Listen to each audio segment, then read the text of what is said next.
What are some R-rated things that probably happen in the world of Harry Potter that the story doesn't address? A couple taking polyjuice potion with each other's hair to bang each other as each other. There must be a huge black market for celebrities' hair, obtained from hairdressers or something similar. Wow, holy duck, I would have never thought of that. But that's exactly what would actually happen. There's gotta be another way to conjure a copy of a person with relative ease in the world J.K. Rowling laid out. Right. It's a school with 100 empty classrooms and abandoned spaces with hundreds of horny teens running around. I want to know more about wizard birth control.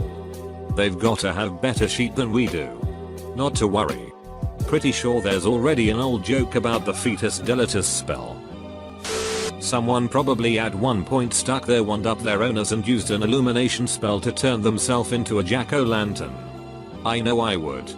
I'm not sure if I want to go to your Halloween party or avoid it at all costs. The implications around love potions and spells are disturbing to think about. Even the books touch on it a little bit with Voldemort's parents.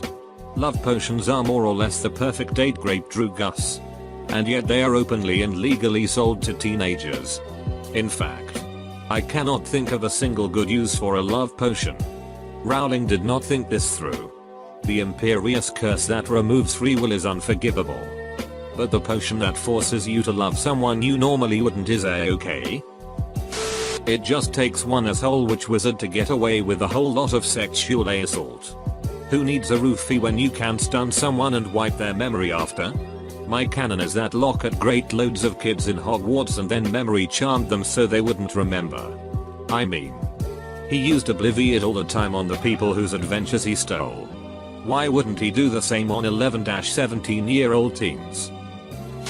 The punishments are pretty extreme. Azkaban should be considered a crime against humanity. In the Fantastic Beasts movie, it was too easy for the main characters to be sent for execution.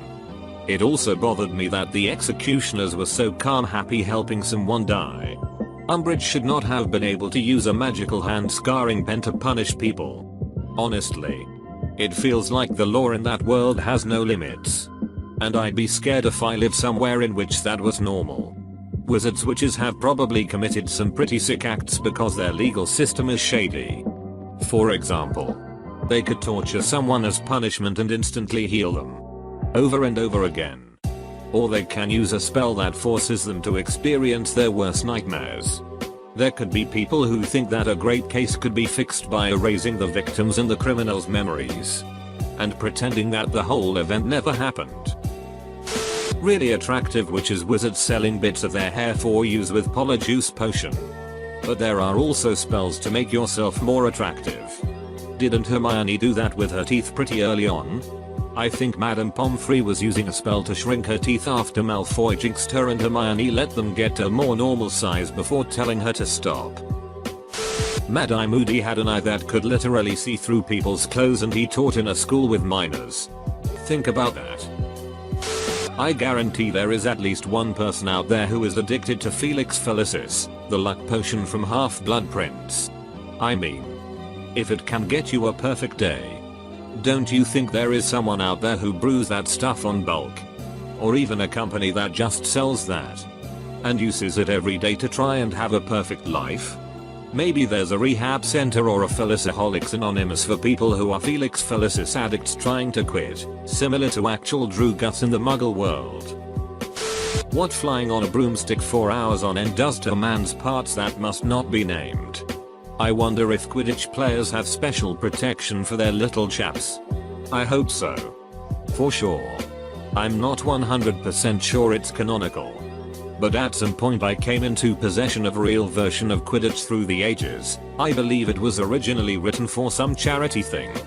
Which mentions how broomsticks were in fact extremely uncomfortable until the development of cushioning charms to make things tolerable. I would imagine modern sport brooms would actually be quite comfortable. More so even than bicycle seats and such.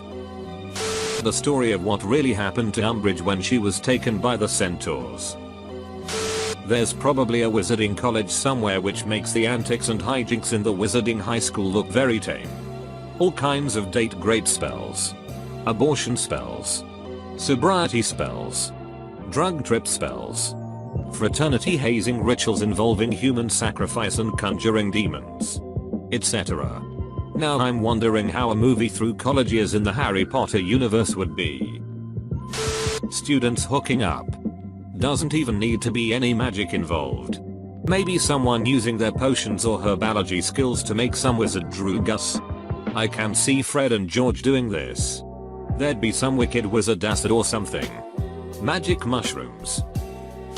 Memories. When you can transfer them so freely as wizards do, you can live out the sickest desires while never having to commit the crime yourself. Some of those kids were definitely masturbating to the thought of the professors. And not just the cool hot ones like Lupin or Lockhart. Someone was definitely jerking it to Hagrid at some point. Also, a lot of people are like all those kids alone in a big castle. They were definitely having sex. But the castle is full of ghosts. I wouldn't want to be having sex if there was a chance Peeves could just float through the door. Not to mention if Snape caught you. Sure, you could go into the one bathroom where Moaning Myrtle hangs out. Because nobody goes in there. Except Moaning Myrtle is in there. She would definitely be a mood kriller. That said, I would guess there was definitely some shenanigans happening during Quidditch games and the Triwizard Tournament tasks. It doesn't sound like it was mandatory to go to those events. But everybody including the professors went. So you just stay behind with your boyfriend and do whatever while everybody's out. I imagine the Polyjuice potion is way more popular than the books suggested. Doubtful. The book with the recipe was kept in the restricted section. And I doubt many were allowed access like Hermione was. Her use of Polyjuice is so against her public image that I don't think the teacher would suspect her of doing such a thing. In the last book, it's mentioned that many of the first year wizarding students had simply gone missing without explanation. Because of the Death Eaters on the loose. These kids are never found. It's pretty frickin' dark to imagine the Hogwarts Express getting stopped and boarded. And all the young first year students getting escorted to concentration camps. I've always wondered how many sexual mishaps Madame Pomfrey has to deal with. Like, there has to be male students who tried an engorging charm at one point or another and it backfired. What about STDs? Do wizards have different STDs? Newt Scamander said that muggles have different physiologies than wizards, in context of medications. That said, can a muggle-born introduce a new STD to the wizarding community? There has to be birth control charms or potions. As you never hear of pregnant students at Hogwarts. Is there an abortion spell potion? Is this controversial in the wizard world? Is there a spell that girls can use to intentionally stop a period? I mean, if you can magically straighten teeth or have Skello grow. I don't see it as being that far-fetched. All the weed are behind the herbology greenhouses. The popular smart kids coming to their afternoon lesson eating endless amounts of chocolate frogs and biscuits because munchies. Having to write home to get your mum to send a few more galleons because your tits have grown out of your uniform. And you're grateful the school shirts are plain white so it saves a bit of money. Kissing the cute boy from your house at the Yule Ball. Then he pressures you into going further because he's brought his wand and you were trusting enough to leave yours in your room.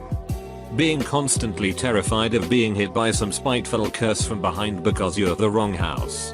Racially motivated fights down the leaky cauldron. Because some idiot can't hold his mead. What continues to make my mind whirl is that we only really see the world from England's path. What's the magical community like in Russia? Australia? We get one little nod of a joke in book 4, the Salem Witches Alliance, about the US. But what about the rest? And Voldemort's rise to power was in the 50s, I believe. Shortly after some heavy shit going down in Germany. Something to do with ethnic cleansing. I believe? What did the magical community think about all that? Surely there must be one Jewish wizard or witch somewhere in the world that had something to say about all that? And statistically, there had to be one. At least one. Person that decided to use their magic for gain in the muggle world. Suddenly the Fortune 500 company with an inexplicable new CEO has its stock prices go up 5,000% overnight. Dude stands there in his glass tower. Drinking coffee. walking 120 floors down to Wall Street. Using his wand to Axio his iPhone and Lamborghini keys off the desk for his 10 AM meeting across town. Surely, from a purely statistical standpoint, there had to be one person that decided a lifestyle reminiscent of the mid-1800s wasn't what they wanted. People probably used the cruciatus curse for some BDSM kinky shit, and then someone used it as torture and ruined it for everyone by getting it banned. There was this one bit in the books where one was practicing cheering charm spells and did it wrong and ended up being all giddy and laughing and had to be led away for an hour. Charm junkies. There would just be a bunch of wizards sitting in a basement duplicating and transfiguring food and water while spending the rest of the time constantly ecstatic on cheering charms. Hagrid's dad was an exceptionally short man who nailed a violent 20-foot tall near human. Giant and pretty. Based on the description of Grawp, they look like enormous hairless apes. There are always people out there. Some guys like them thick. Some like them thin, while others want to experience death by snoo. Probably some ducking while under the effects of a levitation spell. On the more gory side, Rowling has never fully explained how someone makes a Horcrux, and she has actually refused to tell the public. She apparently told the exact process to someone once and they actually got really sick from hearing the details. I can only assume that beyond just murder, it's pretty gross. Heck, maybe it's an act of necrophilia. My honest guess? Magic, murder, and the four humors. Not many people wanna think about someone murdering somebody and robbing blood, sheet, bile etc all over an object and forcing your now shattered soul into the object. There's also probably some humors and or elements based ritual for setting up the shattering. Young couples running off to elope and making the unbreakable vow to love each other until death do us part without realizing the full consequences and literally dying if they ever fall out of love with the other. The politics of Harry Potter are something worth exploring. There's a Ministry of Magic and it has some sort of legal enforcement powers and its own prisons that engage in clearly cruel and inhumane punishments that almost certainly violate the ICCPR. And they claim the Prime Minister of the United Kingdom at least is clued into the existence of this society. Magic Society also has its own currency and banking institutions, so they must lend out money and, again, have a currency issuing authority. There are several problems with this. For one, sovereign states like the United Kingdom aren't super happy about another state existing in their territory and arresting people, trying them, imprisoning and torturing them, having a thriving banking sector that pays zero taxes. It also means wizards who aren't well connected to the Muggle world may not have official citizenship in any Muggle nation and are thus stateless persons. Unforgivable curse or not, I absolutely guarantee you that there are people who would use the Imperious Curse consensually for BDSM purposes. Even just the description of how it feels to be under that spell reminds me of the subspace mindset that can definitely be a thing in a DS situation.